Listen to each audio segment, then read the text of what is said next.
In 1993, a young girl named Angie Hausman disappeared after getting off the school bus just a short distance from her home in St. Louis, Missouri.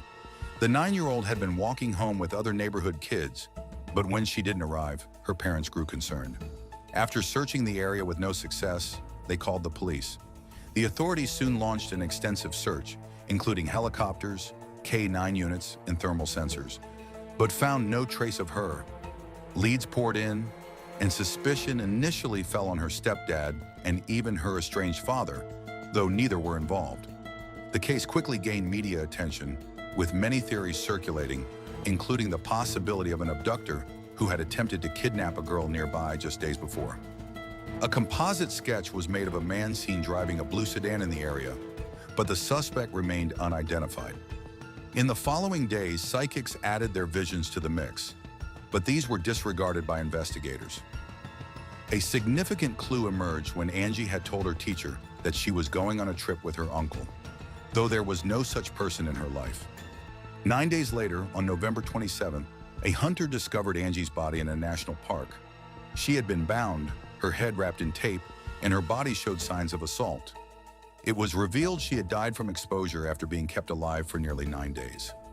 Forensics uncovered a fingerprint on the tape, but it didn't lead to any suspects. The discovery of Angie's body sent shockwaves through the community, who were already on edge. Just days later, another child, 10-year-old Casey, went missing and was found murdered shortly afterward, leading authorities to fear a possible serial killer. Despite intense investigation, no solid connections between the two cases were found. Gary, a man who had previously tried to abduct another girl, was questioned, but his alibi cleared him. However, he admitted to assaulting 4 other girls and was sentenced to prison. The investigation into both cases continued, but the identity of Angie's abductor remained elusive. In February of the following year, detectives made a breakthrough when they discovered Casey's body and found tire tracks nearby. Experts identified the tracks as those of a pickup truck, commonly rented from a popular company, which led the detectives to interview residents in Casey's neighborhood. One woman reported seeing the truck near her neighbor's house a week after Casey's disappearance. Police soon learned that the woman lived with her partner and brother, who initially denied any connection to the pickup, but detectives obtained a search warrant and found traces of Casey's blood in the basement, along with the murder weapon. Further investigation revealed that the woman's brother, Thomas, had rented the truck. He initially denied involvement, but eventually confessed. Thomas explained that Casey had knocked on his door to invite his nephews outside, and after he led her into the house, he attempted to assault her. When she screamed, he struck her with a heavy object, covered her body with bed sheets, and left it in the basement for a week. After the searches for Casey intensified, he took her body to St. Louis and disposed of it there. Thomas was sentenced to death, but he died in prison years later. He denied any involvement in the murder of another woman, Angie, but police concluded the cases were unrelated. The investigation stalled until 2001, when a businessman donated $250,000 as a reward, leading to a surge in tips. However, most of these led nowhere. Then in 2001, an inmate named Corey Fox confessed to over 10 murders, including Angie's, but discrepancies in his story, such as inconsistent details about the crime scene, led detectives to doubt his involvement. In 2002, another case involving a child's murder reignited suspicions, but the perpetrator was caught quickly and was unrelated to Angie's case. In 2007, the case of Angie's tragic death took a dramatic turn when detectives decided to revisit the evidence, armed with new advances in forensic technology. Key items found at the crime scene, handcuffs, tape, and a piece of underwear, were re-examined with more sophisticated methods. What seemed like an ordinary piece of clothing turned out to be the breakthrough they needed. A tiny DNA sample extracted from the underwear was sent for analysis, and the results shocked everyone. The DNA was a perfect match to Earl Cox, a 58-year-old inmate with a dark and violent criminal history. Up until that point, Earl Cox had never been a suspect. He had been serving time for unrelated crimes, including his involvement in operating an online platform dedicated to child abuse.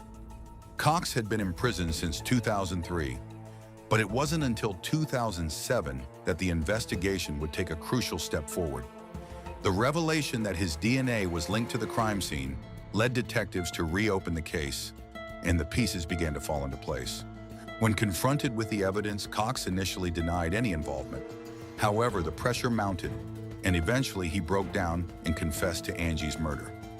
His confession was chilling, but some parts of his story raised questions.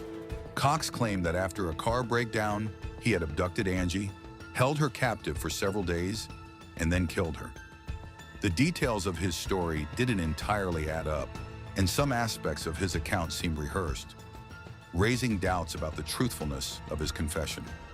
Still, the admission of guilt was the breakthrough investigators needed, and it was enough to secure a conviction. As the case unfolded, Cox's dark and twisted history began to unravel, revealing the full scope of his monstrous actions. His story is one of terrifying deceit, betrayal, and manipulation, a reminder that some predators hide in plain sight.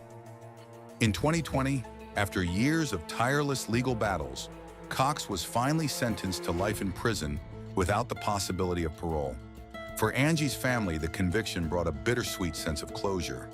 While they could now rest knowing that Cox would never harm anyone again, the pain of Angie's untimely death still lingered, a wound that would never fully heal.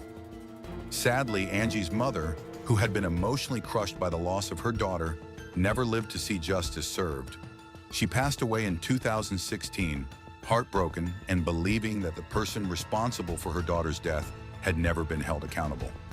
Her tragic death weighed heavily on her husband, Ronald, who held on to a painful belief. He was convinced that Cox's actions, the loss of Angie, and the resulting grief had directly contributed to his wife's deteriorating health. The overwhelming sadness, the sense of helplessness, and the endless unanswered questions took their toll on a mother who could not escape the shadow of her daughter's murder. But for Ronald and the rest of Angie's family, Cox's conviction marked a turning point, offering a glimmer of justice. It wasn't enough to bring Angie back, but it was a step toward holding Cox accountable for the lives he had destroyed. The weight of the years spent fighting for justice, for a future where they could find peace, was finally beginning to show signs of relief. As Cox's case was revisited, darker aspects of his past emerged, revealing a pattern of sexual abuse involving 2 young girls before Angie. These previous offenses had been ignored, but with Cox now behind bars, additional charges were pressed, resulting in a further 10-year sentence, ensuring he would never harm anyone again. During court proceedings, one of his other victims bravely spoke out, declaring that Cox would not define her future. It was a bittersweet moment of triumph, a victory that came too late for some, but still significant. This case highlights the lasting impact of violent crimes and the power of modern forensic science, which helped solve this cold case. DNA technology and investigative persistence played a pivotal role in bringing justice to Angie's family and other victims. Forensic advancements like DNA analysis are helping solve cases that were once thought unsolvable, offering new hope for victims waiting for justice. The case is a testament to the perseverance of investigators and victims' families who refuse to give up. It shows that, even against overwhelming odds, justice can still prevail. For those affected by similar tragedies, the message is clear: never lose hope. Share your thoughts in the comments below, and don't forget to like and subscribe for more true crime stories.